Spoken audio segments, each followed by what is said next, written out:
welcome to my mini podcast. Di sini saya bernama Bagus Muhammad Nofulwan dan ini rekan saya Fadil Malik. Kami akan menjelaskan peran Gen Z terhadap perubahan sejarah. Hai guys, di sini saya akan memperkenalkan narasumber saya.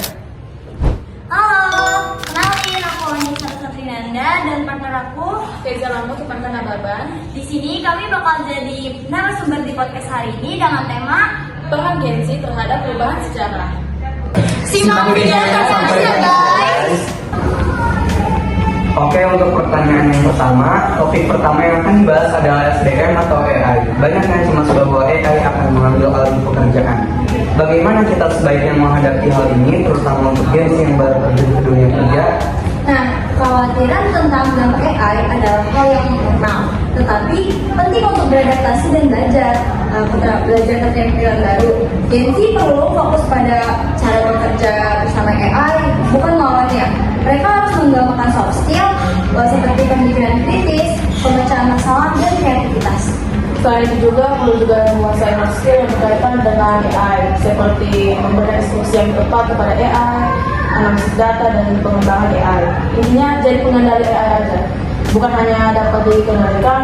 Masa depan kerja akan melibatkan kolaborasi antara manusia dan teknologi. Pertanyaan kedua, silakan ke mana Bapak?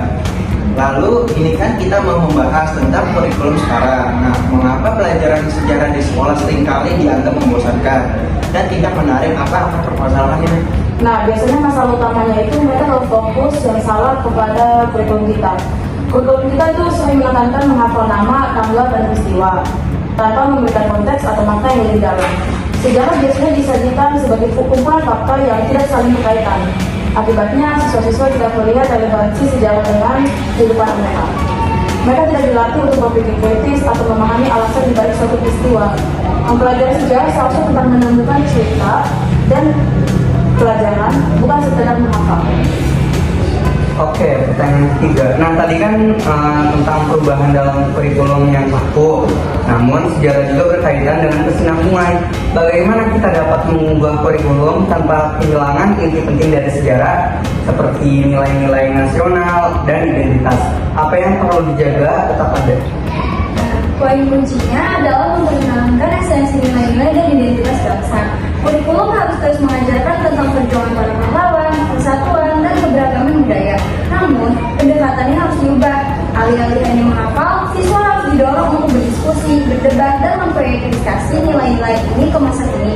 Dengan demikian, sejarah tidak terhapus, melainkan dibuat relevan dan hidup. Pertanyaan keempat, sekarang kita ke topik tentang remaja-remaja yang amnesia sejarah.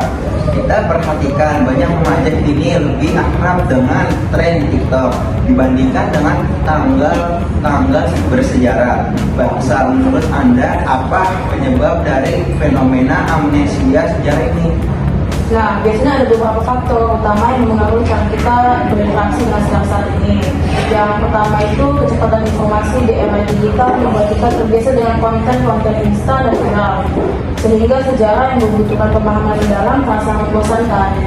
Nah, ada juga nih faktor lain, yaitu metode pengajaran yang menghapus, berfokus pada menghafal nama dan tanggal, alih-alih membuat mata pelajaran sebenar dan relevan dengan kehidupan kita saat ini.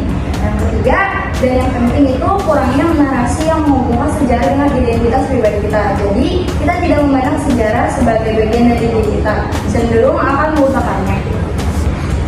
Oke, menutupi pembicaraan kita, pertanyaan kelima, bagaimana caranya memastikan sejarah yang kita pelajari itu akurat dan tidak hoax, terutama di tengah banyaknya hoax?